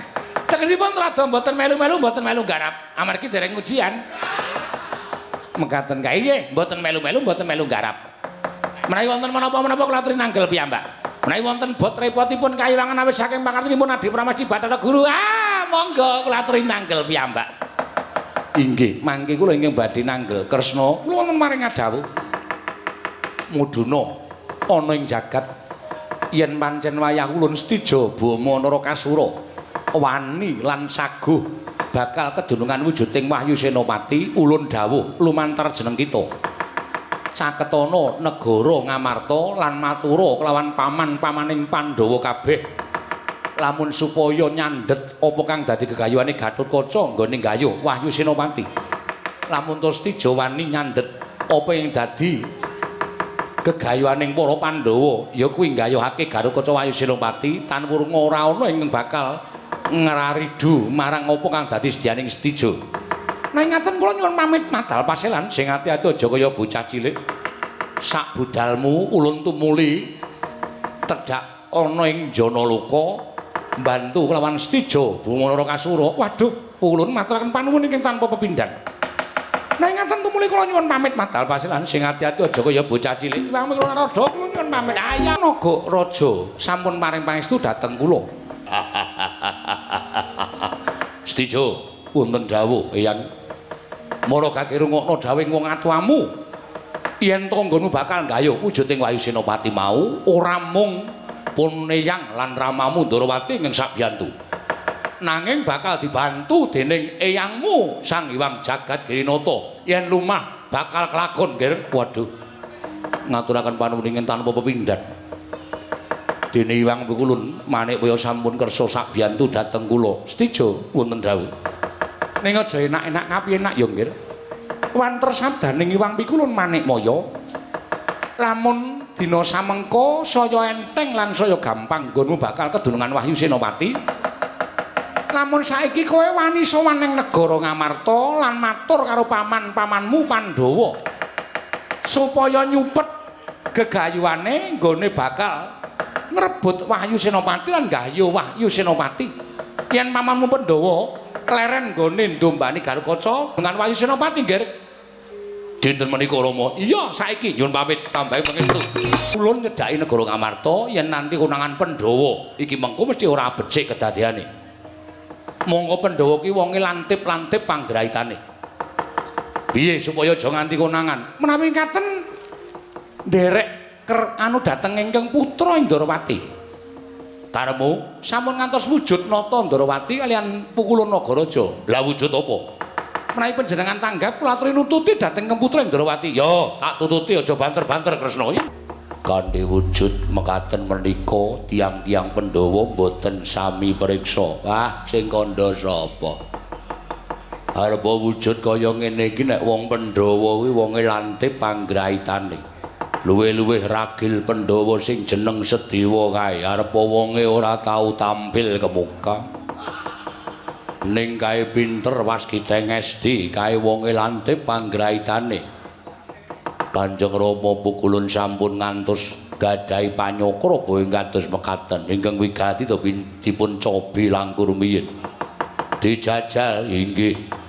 Yen ngono piye iki? Kula magem nami Kala Yaksendra. Ya, aku tak Yaksendra Kala. Lho. Kok namung dipun walik. Wis rasa kangelan golek jeneng pokoke kowe Yaksendra Kala, aku Kala, kowe Kala Yaksendra, aku Yaksendra Kala, ngambah Dirgantara. Yo, ngambah Dirgantara. Ngawat-awati pelajaripun Stijo. Ayo tak tutke. Monggo kula dherekaken Rama Pukulun. Ayo, aja nganggo Rama Pukulun. Mengko ndak ketuntu. Yayi Yaksendra Kala ngono, Yayi Yaksendra Kala budal dina iki. Ayo, Kakang Kala Yaksendra.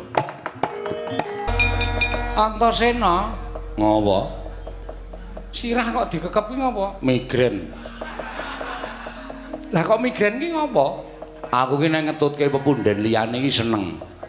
Ngetutke bapak, kae ora ketang bapak ki wong ora tau omongan ning mesti dawuh sik. Antasena. Ayo melu aku. Ning ndi, Pak? Ning alas mangkat. Ane iki melu sampeyan makku cilik sing tak tresnani. Sing aku ngabekti karo sampeyan dawuh ya ora arep nendi ya ora cetha bareng tekan kene mogok-mogok ning ora-ramba kaya ngene iki kiwa tengen ngalas mandhek iki kena nek nang warung mandhek kok adoh warung anggere liwat warung turu anggere liwat alas melek cerita engko ndak anak buah njaluk jajan ngono kok pemimpin wong edan ora iki kowe tak kandhani ya piye Lek kakangmu iki lagi dibudidaya entuk wahyu merga ya pancen Garukaca kuwi anak sing dideng-deng kaya kendhang digala-gala dileliting dening para Pandhawa supaya besok dadi senopatining Pandhawa iso nyambung sejarahing para Pandhawa. Ayo, ning jane aku meri. Meri perkara apa? Anak-anak Pandhawa kuwi akeh banget. Aku Kang Antarja, Sumitra. Wis pirang-pirang pokoke akeh banget. Ning sing mesti entuk pengalembana saka bapak-bapak Pandhawa iki kok ming Kakang Gatot. Lho, dadi ratu ya diparingi karo wong tuwa. Ha ta? Iya. Ento Wahyu, jaman semono Wahyu prawiraning rat. Ha ta? Sing nglabuhi ya Bapa Pandhawa. Ha iya. Ento Wahyu prawira taman nalika semono kae. Sing nglabuhi ya Bapa Pandhawa. Lah iya. Terus anak-anak liyane iki entuk apa coba aku tak takon. Aja ngono ya, Ngger. Sesuk merga apa kang dilakoni dening para Pandhawa ki amung mituhu dawuhing dewa lan wangsiting dewa. Kan kowe aja meri. Kowe sesuk bakal duwe lelabuhan dhewe tumraping para Pandhawa. Oh ngono. Iya. Ana lakune dhewe-dhewe, ana critane dhewe-dhewe, ana jangkane dhewe-dhewe. Kabeh mau iki nudrat marang panguwasaning dat kang murwing dat. Oh iya, dadi ora usah meri karo ketrimaning wong liya. Oh iya. Nek kowe kepengin ketrima budidaya. Budidaya sinartan donga ning kudu ana pambudidaya. Nek ming donga tok tanpa pambudidaya muspra. Semono uga pambudidaya tanpa donga. Kuwi ya ora ana gunane apa-apa. Ngono ya, Lek. Iya. Mula kowe karo aku wajib ngrondani negara Ngamarta. Mbok menawa ana dom sumurping banyu, ana ingkang marajal saka sela selaning garu, kowe karo aku kudu tanggung jawab lan kudu tanggap Antasena. Ya. Tan samar pamoring sukma sinukmaya. Sinukmaya winah ya wingasepi. Lho. Lah kok bareng aku nyawang dhuwur ora pangling Antasena? Piye? Iki kok ana lakon sing nyubriyani. Nyubriyani piye? Kalau to sawangen. Dhuwur kae tontonen endi? Lah wis mateng kabeh ngono kok. Wis mateng kabeh gundul matos kuwi ora. Dhuwur kae lho udu woh-wohan. Lah sing endi? Sing dhuwur kae. Nah. Nek ngentup sing dhuwur kae. Sing endi? Sing dhuwur kae. Ireng-ireng loro kae po. Iya, kae rak mendung to. Mendung nanging kae udu panjal maning mendung. Sawangan nganggo netra batin. Lho. Walah. Lho. Lho. Kok iso semono ya? Wah. Ora memper nek kowe. Wah. Do kurang ajar. Aku dadi andang semono lho. Endi to? Ayo to, pelem to. Oh lah. Wong edan ndelok tak totok kowe. Ndelok tak totok. Totok adine bodo udu. Kae lho sing dhuwur kae. Oh lah, ana regemeng-regemeng loro kae to. Iya, wujude apa Antasena? Buta ngono kok. Buta lak laire, batine mbuh. Kon nonton nganggo batin. Iya. Ora jajal nek pancen kowe wong pinter, nek pancen kowe wong wasis, mesti iso ngetutke karepe makmu cilik Mbumira Tawu. Karemu kowe ngerti kae wujude buta, buta. Ning jerone udu buta. Jerone krupuk saja. Us. Total aku jantraku ya, tak tutke padake wong loro saudon telu saurupan tak cepete padake. Kowe lah. Kok salin wo ireng, Lek. Lah kowe nek ngerti tenan mesine kowe rasa dadak takon. Ayo, kowe saiki arep salin apa? Kage nek pancen kowe anakku sing pinter dhewe arep ora iso basa, ora iso ndodhok, ora iso tata krama, ning pinter tututana karepe makmu cilik Mbumira Tawu. Ya, tontenen ndak dikira cah goblok aku.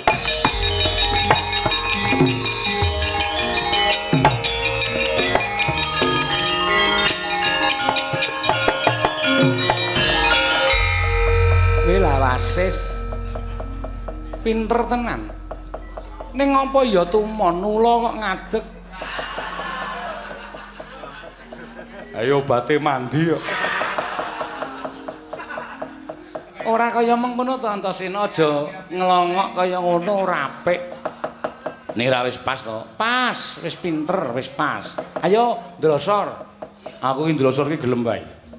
Ning ula iki nek mlaku iki mesti ndlosar-ndlosor ngono kae ya nek dalane resik. Nek ana lesonge. Lho, apa ora reget?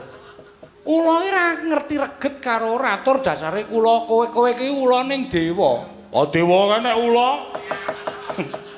Gunane apa? Wis ta ora ngayal to. Aku ki nek karo kowe sengit ngene. Iya, nah ngono nah. Ngono ora wangun. Iya. Lah iki buta kae engko nek tekan kene kowe ngaku Iwang Pikula Nagaraja. Lah iya. Lah ning aku le dialog karo kowe piye? Aku nek nyebut kowe Rama Pukulun. Terus aku muni piye? Kowe cukup muni Ong Wilahing. Terus muni Kresna, Kresna, pindho lho. Oh iya. Mesti pindho. Mesti pindho. Ora tau pisan. Mesti pindho. Mesti anakku ngger Kresna, Kresna ngono. Oh iya. Dicoba ya? Iya. Aku tak ndot linggo ngisor. Ah iya, aku ya linggo ngisor kok. Lah iya wong kowe ngelis glosot kok ora linggo ngisor. Nuwun amit pasang kaliman tabit. Rama Pukulun, Kula ngaturaken sembah pangabekti kula kunjuk Rama Pukulun. Kuwi ngapa kuwi? Dehem sik ayo. Wayang baku iki kudu dehem sik. Oh iya. Kuwi lha ta. Ong Wilahing. Awigna mastu purnama sidhem. Awigna mastu silat minggiwang jagat karana siran tandha kawisisaning bisana panggung sang. Kuwi rak janturan. Ong Wilahing tok. Ong Wilahing. Ana apa Kresna? Kresna? Ana apa? Kresna, Kresna. Lah.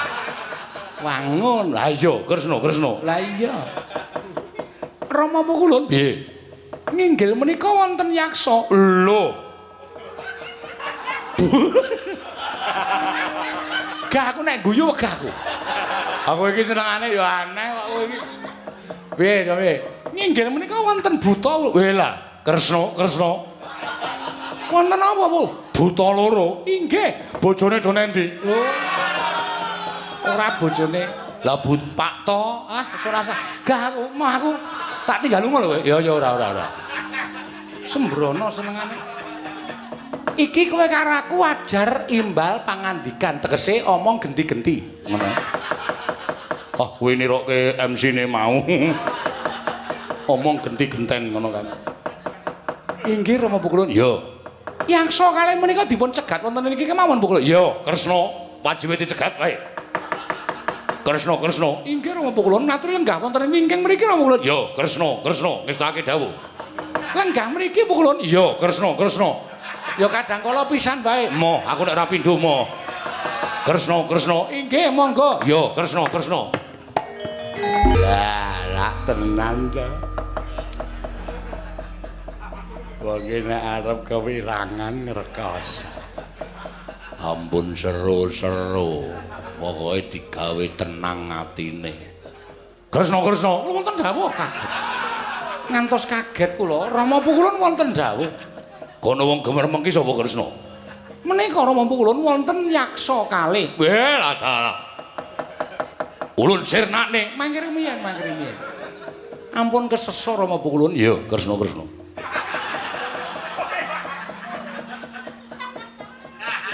Yo mulih yo. Aku kok teratapan ta iki. Sabar mawon. Ana yaksa loro sapa? Takon karo aku. Iya. Aku Degya Kala Yaksendra. Sing mburi sapa? Yaksendra Kala. Balik kowe sapa ngaku? Lho, lah kok aneh. Aneh piye? Wong sak donya iki tepung karo aku kabeh. Lah kok dadi kowe buta kok ora tepung karo aku nek ngono lemu dadi buta durung suwe iya. Mutar. Kresna, Kresna aku suwe. Inggih.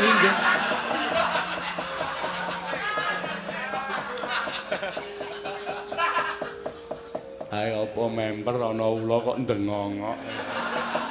Ula siapake?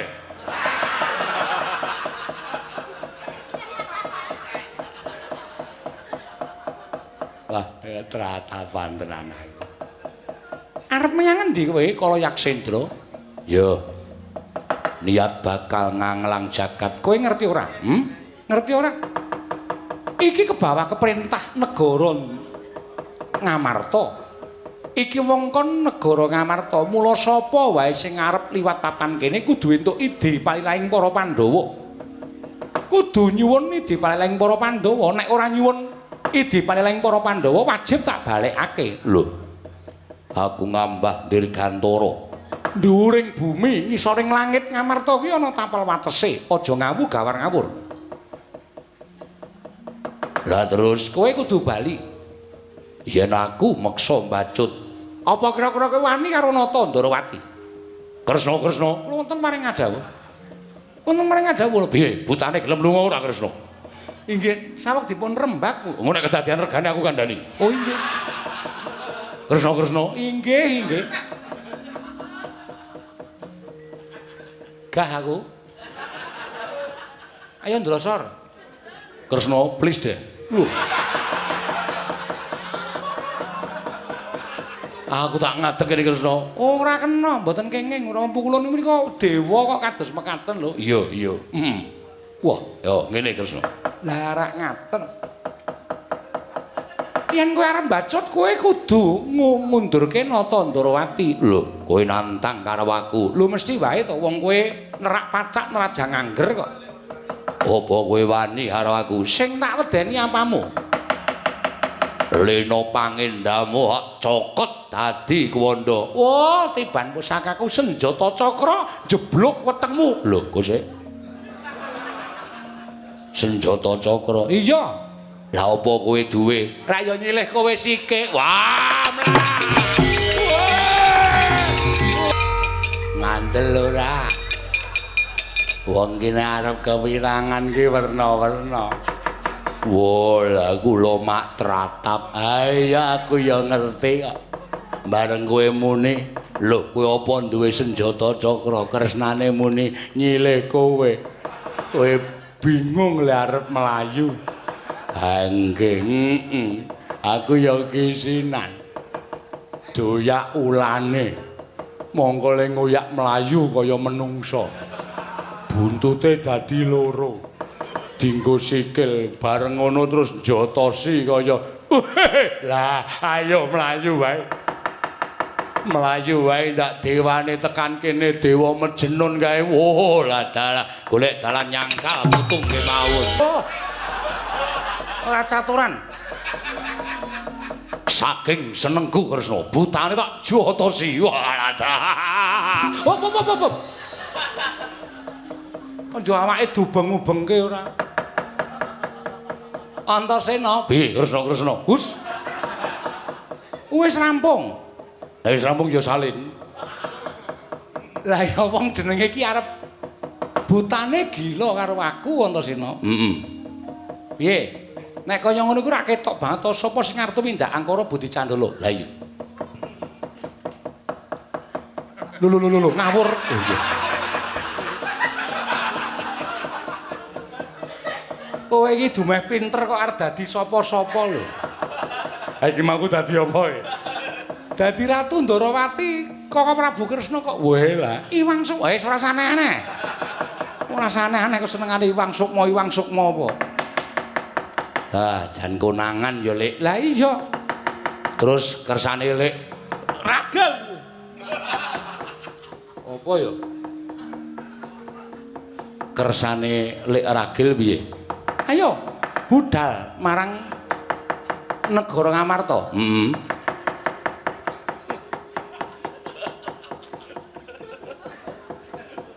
Kaya ula e. Mak telosor. Medeni tenan nganti kaget.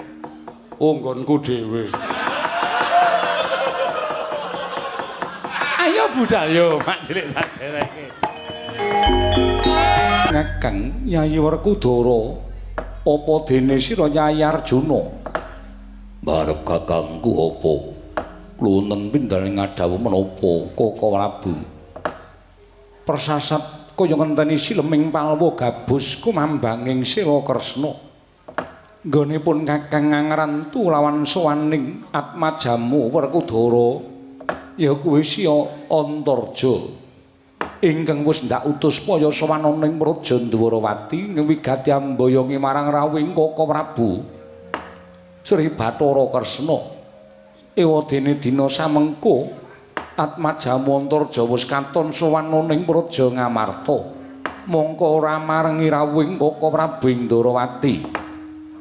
Timbalana anakku Antarja Purwamadya wusanane nggone diutus mbarep kakangku sowan ning Praja Ndrawati. Iya Dimas, si Adilungga ingkang prayoga. Yo mbarep kakangku Ngestuwada. Atmajaning Sun Antarja wis katon sowan ning Praja Ngamarta, mara gagengger matura marang wakmu ing Ngamarta. Sewu-sewu kalapatanipun ingkang putra Tadawadana, Wah Prabu. Sawetawis kula sampun kelampan sowan wonten Negaring Ndrawati lan menapa ing sampun paduka dawuhaken ugi sampun kula unjukaken kersanipun Kanjeng Wah Prabu ing Dwaraka. Nalika semanten Kanjeng Wah Prabu paring dawuh bilih tasih kathah kewajibaning Praja Ndrawati ingkang dereng sagedipun rampungaken. Tumunten prasetyanipun ingkang putra tinimbang kula wangsul dhateng Praja Ngamarta. Mongko sak mangke ingkang putra nampi dukanipun Kanjeng Wah Prabu saha Kyai Jodipati. Nadyan taunana windanana ingkang putra boten nedya wangsul dhateng Praja Ngamarta menawi boten sareng kaliyan Wah Prabu Ndrawati. Iya sabanjure piye nggih Antarja? Namung ngandadosaken kagiat raos sing manah sareng kula papan wonten alun-alun ing merpeki dhateng jasad kula inggih menika putra paduka Kakang Setijo Buma Narakasura. Ing nalika semanten satemah dados regejegan antawisipun ingkang putra pun Antarja kaliyan pun Kakang Setijo. Tumunten wanter timbalanipun Paman Garbaruji paring dawuh dhateng ingkang putra ing jangkar bumi bilih menapa ing kelampan wonten Negaring Ndrawati. Mugi kula aturaken dhateng paduka Kanjeng Wah Prabu menggah kawontenanipun Kanjeng Wah Ndrawati sumangganipun badhe metang. Nyatanipun sak mangke Kakang Setijo Buma Narakasura mapan wonten Negaring Ndwaraka lan Kanjeng Wah Prabu Ndrawati mboten kedugi rawuh wonten Negaring Ngamarta. Wah Darmakusuma. Kula ingkang sumengka sowan paduka paman ing Ngamarta kula ngaturaken sembah pangabekti kula kunjuk Paman Darmakusuma.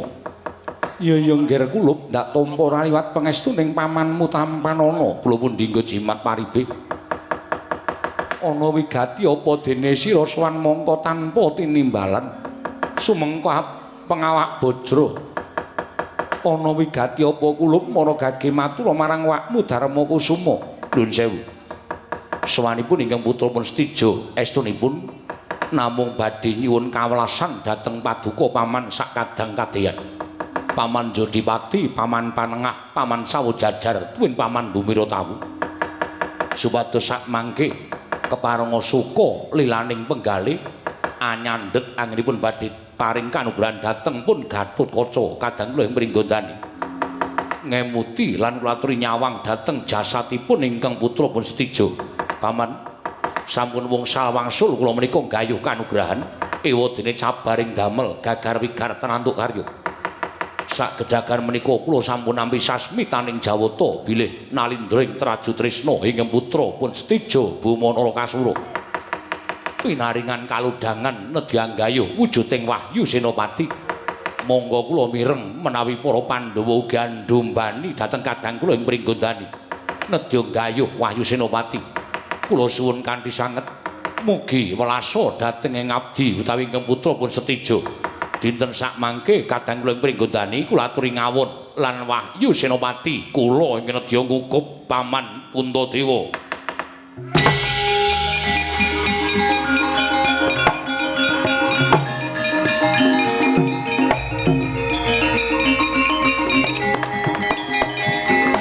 Bumi kuncing langit kelap-kelap katon lir kincanging risang mawe gandrung sabaran kadulu bukir moyak mayik saking Tyas Baliwur Werkudara. Iki dudu perkaraning Puntadewa. Gatotkaca kuwi atmajamu Yayi. Ana tembung kaya mengkene saka Setijo Buma Narakasura. Kepiye mungguh nggone si Adi bakal nengahi perkara iki? Wah, Setijo. Paman Jodipati kula wonten paring adhawuh. Kowe wis dadi ratu, wis gerang. Kowe wis dewasa. Gatot anakku ya wis gedhe. Wah, aja nangis kaya cah cilik. Perkara iki dirampungke lanang padha lanang. Keparingipun Paman Jodipati, Gatot. Kowe kalah karo kakangmu Traju Trisna. Wah, gecek ndasmu medal Jawi, Kakang Mas.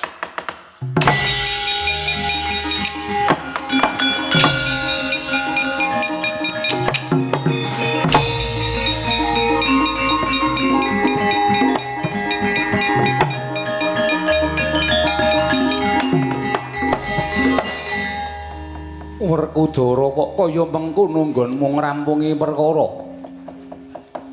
Tumraping Werkudara, Kakang Stijo ya kepengin gayuh Wahyu Senopati ngibarate kaya wong adu landheping pacul.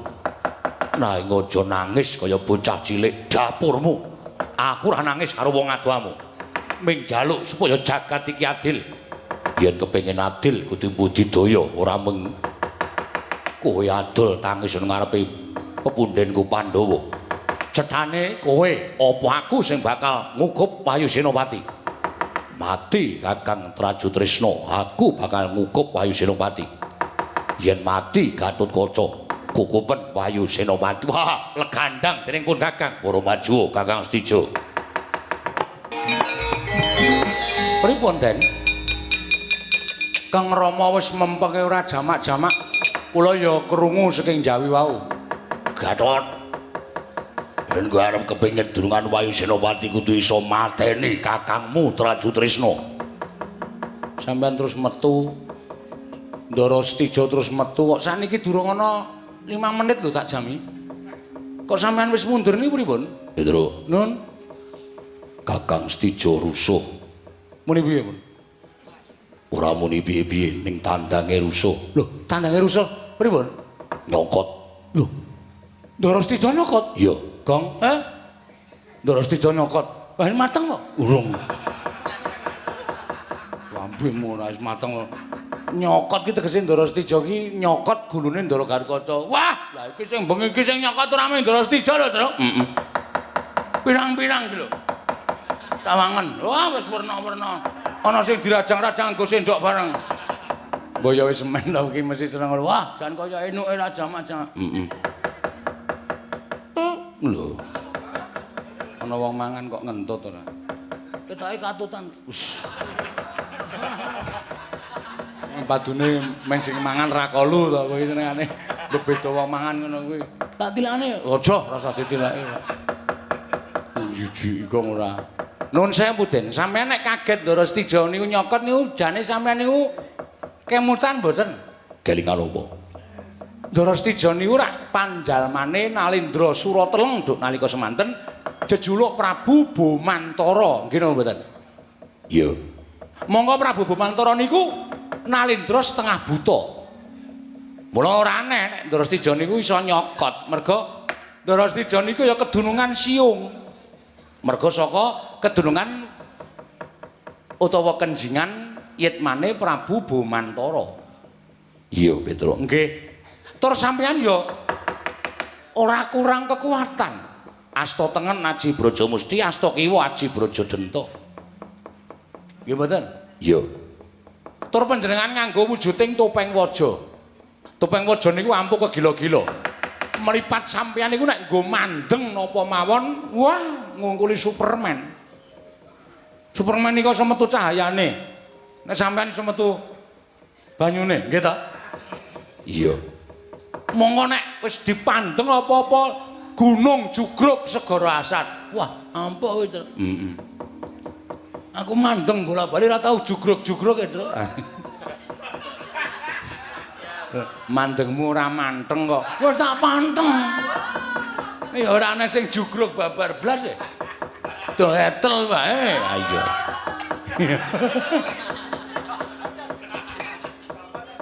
Ayo. Ayo ya kok. Heeh. Netra panjenengan menika naminipun inggih menika mawi Netra Surya Kantha.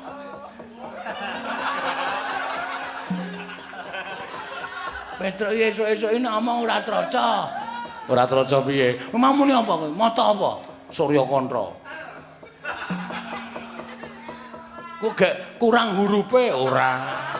Ya seming Suryakanta kuwi. Dititip priksa. Kok gak kurang hurufe ora. Suryakanta iki nyawang Gunung Jugruk Segara Asat. Nek cara kula, Ndara Stija ampun digawe macak, nek perlu ditegeli. Niki perkara kanugrahan lho.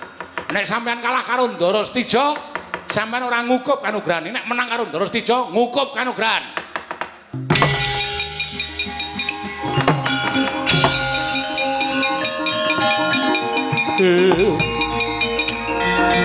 Katon pasuryanmu kaya dene kuwatir marang lelakon Puhulun. Sinten ingkang boten kuwatir? Kula trimas paosaken wonten ing dedharatan anak kula Stija dipun tamani dayaning Kyai Suryakanta netranipun Gatotkaca. Ngantos wujud mawa kados mekaten tanpa badhe pejah tak balangi gamparan bungkul kencana sing Gatotkaca.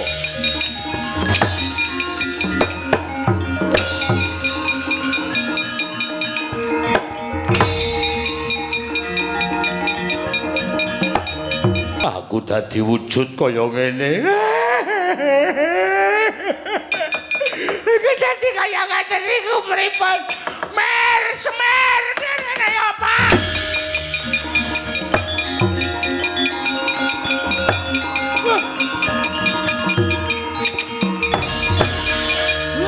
Pripun ten? Yai Semar. Aku tulung ngono. Topeng waja pecah. Aku wisin anjen setan tenan. Ndara Stija akeh sing bantu. Nganti enten kaya ngenten kedadosanipun. Angga kula sowanke ngersaning Sang Hyang Asih Prana mawon Ndara. Gir sami rebat Wahyu Senopati. Ya sampeyan Ndara Gatotkaca kali Ndara Stija. Sami sile ungke genti kalindhih. Ning ngenten sing tumindak mboten sae. Dadi Dik, topeng waja niku madal sairing pusaka kok enten sing kawasa mecah topeng waja kagungane Ndara Gatotkaca. Wekasan Ndara kula wujude kados ngaten. Kula nyuwun pengadilan. Nek sampean ora iso ngadili perkara niki, Semar ora trima. Semar ora trima Pukulun. Ya to yen mancen kaya mengkono Semar.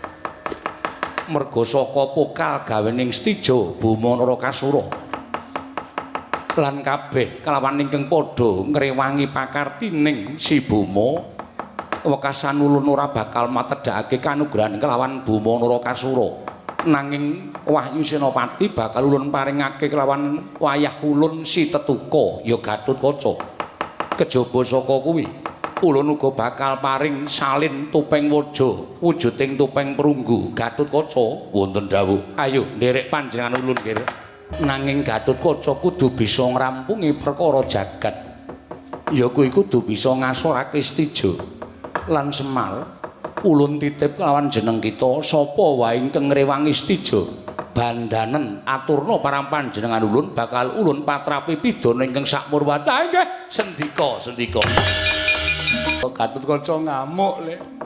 Wah, seneng tenan ae. Gatotkaca wis tumandang kaya ngono kae gluk-gluk-gluk. Kapokmu kapan? Ya ora keneng. Endo Den, langsung Den. Mudiar kowe. Nglekar ora kowe. Apa ya, Tru? Apik. Aku kok ora weruh, mula dadi wong ki aja cendhek-cendhek. Dadi iso weruh kono-kono ora. Neng apik perang apik banget. Udus. Dian. Iya, Den.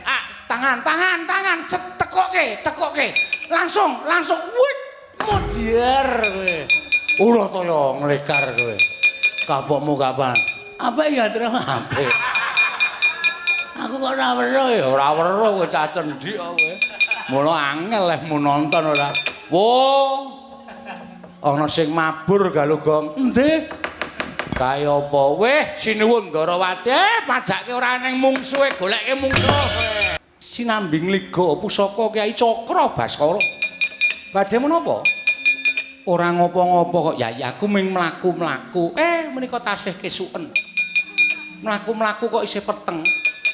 Aku ki ming ngisis Kyai Cakra mboten. Aku ming ngisis panjenengan badhe menapa? Mboten ngaku kula rangket sowanipun. Kula sowanaken Sang Hyang Aseprana. Ya iya aja piye wong. Wis lah kowe lah. Diulu cumbune ta. Ora ya omong-omongan se, nang ngono kuwi ora jelas. Keculane kepiye, humore kepiye iki ora jelas. Iki wis kulino ning YouTube ya, Tru. Dadi wis do paham. Ha iya. Ndara Seta turu. Sare.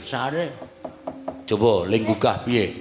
Nek cara piyai kuno jabut wulu cumbune. Oke, tak jabute wulu cumbune. Kowe. Ben nekat wae. Lho iki. Sak gegem iki. Wulu cumbu ki ngendi? Hah? Wulu cumbu ki ngendi? Iki ta? Udu. Iki ki ya sok cumbu. Ha iya. Ning kala-kala. Wulu cumbu ki udu kono. Ha nggih. Iki lho, iki wulu cumbu. Nggon jempol. Iki bringos, iki jenggot, iki simbar, iki wulu kelek. Iki ceksut, iki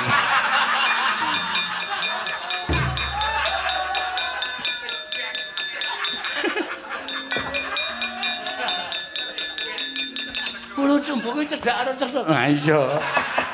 Nek ora kena dijabut sak penake dhewe ra. Prastiwi ngerti artine wong ngerti karo cah. Cah nekat e kae. Wis kebacut tok job jabut wis e. Nang Ndara Seta ki umure wis 50 anu 80 munggah to. Ha iya.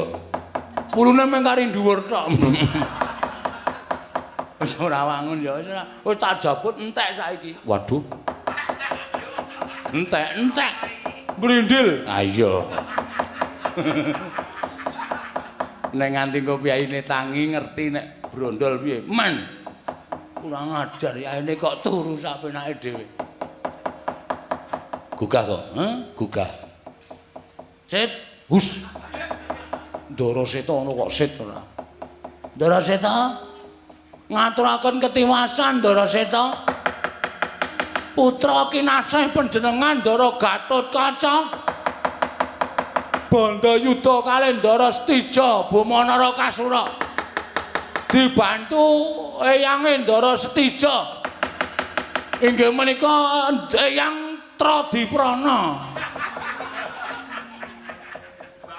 Tradiprana. Tanggaku tanggamu lah. Dibantu nduk eyange ya Bathara Nagaraja. Dibantu eyange Bathara Nagaraja. Ndara Seta. Kula aturi wudu. Wungu. Monggo Ndara mesakaken ingkang wayah Gatotkaca. Ndara Seta.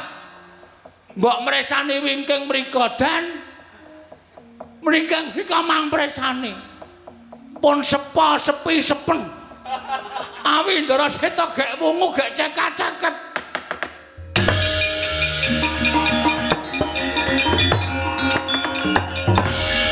Nah ngono kok dadak aleman turu barang.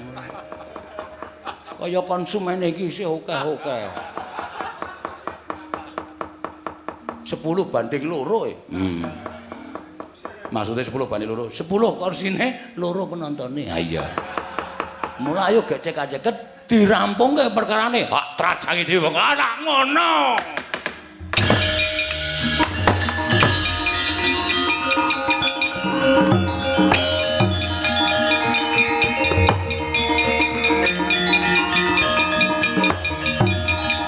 Waduh, mantu mati aku. Waduh. Ayo, arep opo? Waduh.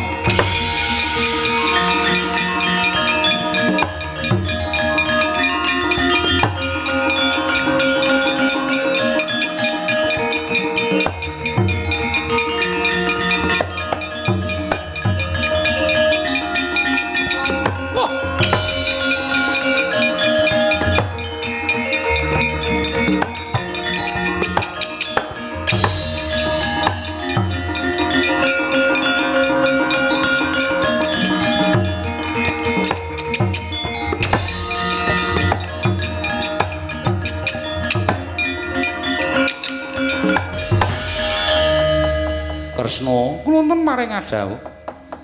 Ya nadyan Setija kuwi atmaja kita, nanging mestine kita kudu bisa nggelar lan gulung apa kang dadi pamutayat atmaja kita. Yen pancen becik bener, wong tuwa wajib ndombani, nanging ora bener. Wong tuwa kudu ngelingake marang apa ing dilakoni dening si anak. Iya, pukulun kula ngrumaos ing kalpatan lan kula nyuwun pangapunten. Tantrimaning Setija kita ingkang kudu ngendhakake kamurkane. Yen to nganti kamurkaning Setija ora bisa mendhak lan saya banget duwe rasa gedhing kelawan jeneng kita, sesuk unduh-anduhane kita ingkang bakal ngunduh. Oh nggih, ngestaken dawuh nyuwun pamit pukulun sing ati-ati.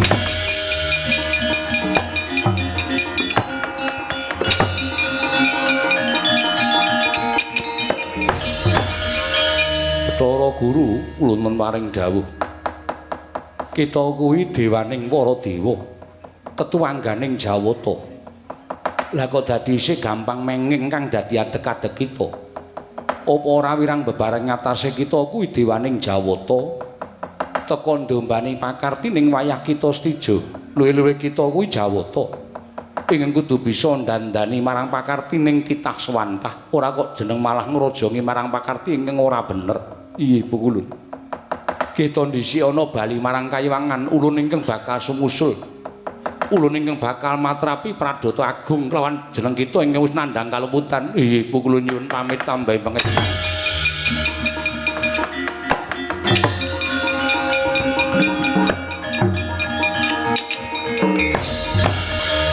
Nagaraja wonten dawuh pukulun. Tuk sumbering perkara amung saka jeneng kita. Kita ingkang ngobak-obak katentremaning Kayiwangan Suralaya sarana duwe niat kepengin bantu kelawan wayah kita Setija. Ih, pukulun inggih. Mula nadyan kita wis mapan ana ing Kayiwangan ingkang mapan ana ing pusering bumi, nanging kita ulun patrapi paukuman. Kita ulun patrapi paukuman kudu nyangga bumi 1000 taun suwene. Aduh, inggih pukulun ngestaken.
Ganjing langit kelap-lapaton lergen sanging risang mawe gandrung Setija wonten paring adhawu. Sepisan meneh wong atuhamu nyuwun pangapura. Ya nggih. Ih, sabab menapa? Kejaba cukup semene nggonmu Bandayuda karo adimu lanang Pringgondani. Dawuh pengendikaning Wangasih Prana pancen Wahyu Senopati ora pinesti mapanangganing anakku Narakasura. Nanging tinapa dening kadangmu anoming Pringgondani.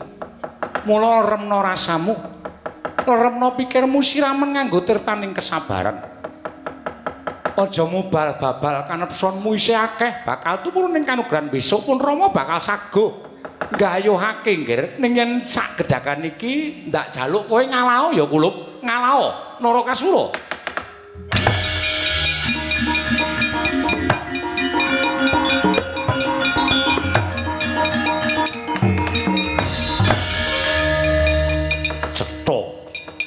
Cetha banget yen to saknyatane nadyan ngrepa panjalukku marang Rama Prabu Ndarawati mesti ora tau iso ndombani lan ora iso nglulusake apa tadi gegayuhaning Narakasura. Sampeyan tetep ketoke lair ngrangkul karo kulawarga ning batin sampeyan sumendhe karo para Pandhawa. Ya tak trimake, tak trimake.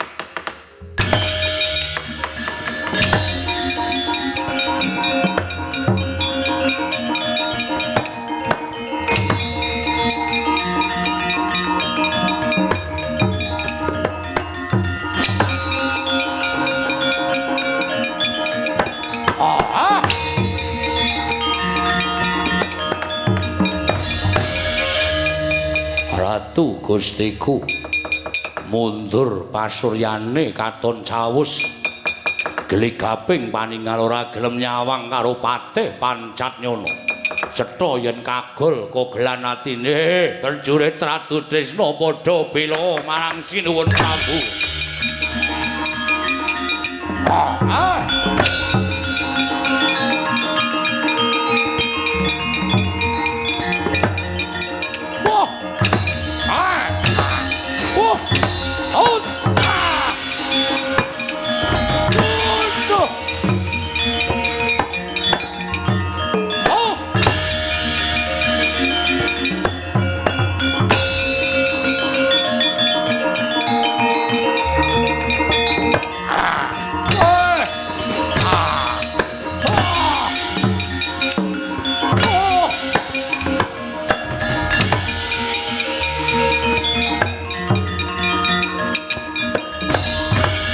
Samadhange jagat mungup maneng sapucaking wukir marbak bangsa merat keneng soroting surya mega lan gunung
Kang putra pun pikantuk Wahyu Senowati. Ya. Mugi-mugi saged dados cagak tuwaing negari lan ingkang nyambung sejarahipun para sepuh saengga saged njagi negari Ngamarta menika. Ya Semar iya. Gandeng Purwa Madya lan wusananipun sampun paripurna lan sampun rancak niring sambikala. Sesanti Sura Sudira Jayan kang retsuh brasta tengaping kula Darmastuti rayu sami makarya rayu sami pinanggih kula ngaturaken suminten yasa pendhapa cekap semanten atur kula menawi wonten lepat kula lan sak kanca nyuwun pangapura mugi saged linebur wonten astanipun Hyang Mahanasa. Iya Semar sekali merdika tetap merdika. Mugi tansah lestari niring sambikala. Kok ora poin-poin to, Mir? Gak apa duduk jeneng ngono ge rampung. Iya. Slamet sak kabehe, slamet sing nanggap, slamet sing ditanggap, slamet to sing delok. Ngono.